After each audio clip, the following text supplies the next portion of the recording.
Imaginez un homme qui n'est ni Capo, ni Sicario, ni même une célébrité musicale, mais dont le nom résonne dans tous ces milieux.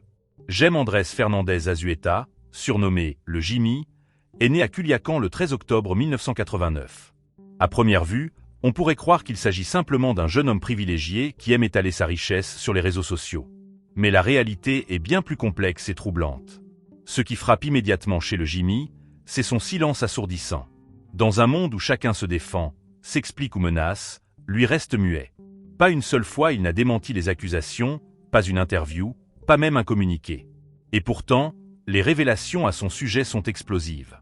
Son histoire commence dans les couloirs feutrés d'un collège privé d'élite à Guadalajara, un de ces établissements exclusifs où les enfants du pouvoir apprennent à se connaître et à tisser des liens qui dureront toute leur vie. C'est là que naît son amitié avec Iván Archibaldo Guzmán, le fils du tristement célèbre El Chapo. Une amitié qui va bien au-delà des bancs de l'école. Selon des sources proches du milieu, le Jimmy avait une mission particulière, surveiller discrètement les ennemis d'Iván Archibaldo dans les bars et boîtes de nuit de Culiacán. Un espion en costume de fêtard, un informateur au visage angélique mais à l'esprit stratégique. Imaginez la scène. Ce jeune homme apparemment insouciant qui danse, boit un verre, mais qui en réalité observe, mémorise, rapporte chaque mouvement suspect. Mais ce qui rend le Jimmy vraiment fascinant, c'est son attitude sur les réseaux sociaux. Alors que la plupart des personnes liées au narco cherchent l'anonymat, lui fait exactement l'inverse. Sur Instagram, il expose sans pudeur le fameux pistolet en or personnalisé d'El Chapo, des voitures qui coûtent plus de 100 000 $, des montres de luxe Patek Philippe, Audemars Piguet, Rolex, et même des souvenirs personnels de Joaquín Guzmán. Est-ce de la naïveté ou un message codé au style narco qui dit « Regardez qui je suis et avec qui je traîne ». Mais attendez, car l'histoire devient vraiment inquiétante. La journaliste d'investigation Annabelle Hernandez révèle que le Jimmy faisait partie d'un groupe secret qui cherchait à créer un nouveau marché pour le fentanyl. Aux côtés de José Ángel Canobio Inzanza, alias El Gurito, et d'Oscar Noé, alias El Panu, il aurait participé à des réunions cruciales pour développer la distribution de cette drogue mortelle déguisée en comprimé M30. Le plan était diabolique dans sa simplicité.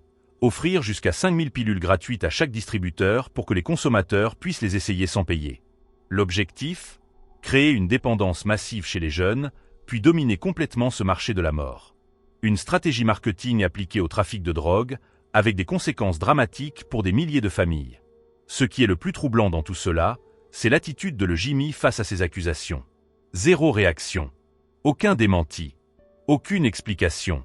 Dans un monde où tout le monde crie son innocence, son silence devient assourdissant et, franchement, terrifiant. C'est comme s'il savait qu'il était intouchable, protégé par des forces invisibles mais puissantes. Son implication dans le milieu ne s'arrête pas aux accusations de trafic de drogue. En 2016, quand Iván Archibaldo et son frère Alfredo ont été kidnappés au restaurant La Leche à Puerto Vallarta, devinez qui était avec eux ? Le Jimmy.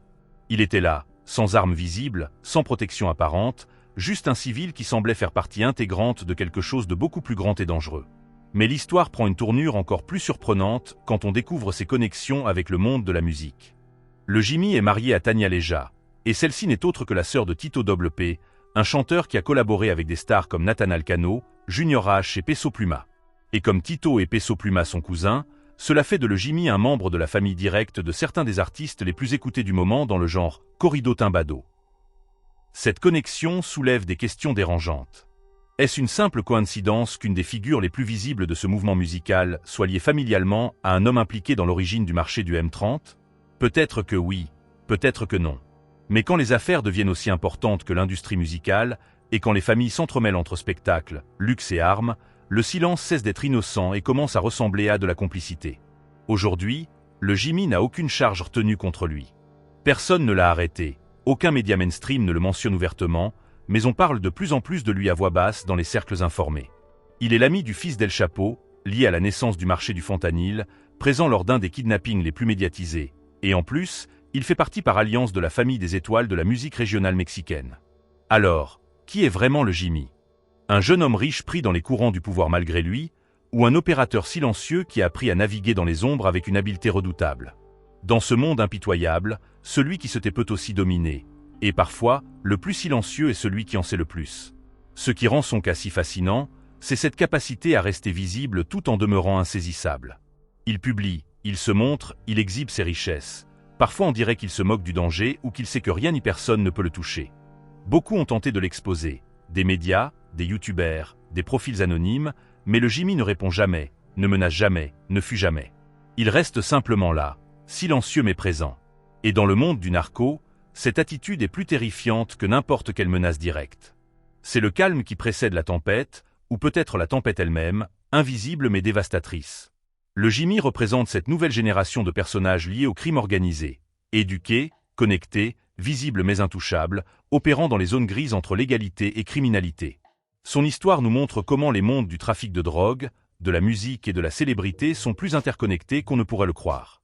Elle révèle aussi comment le pouvoir moderne peut s'exercer dans l'ombre, avec élégance, sans violence apparente mais avec une efficacité redoutable. Le Jimmy reste une énigme, un ami loyal ou une pièce silencieuse dans l'échiquier mortel du fentanyl. Seul le temps nous le dira, mais une chose est certaine, son silence en dit plus long que tous les discours.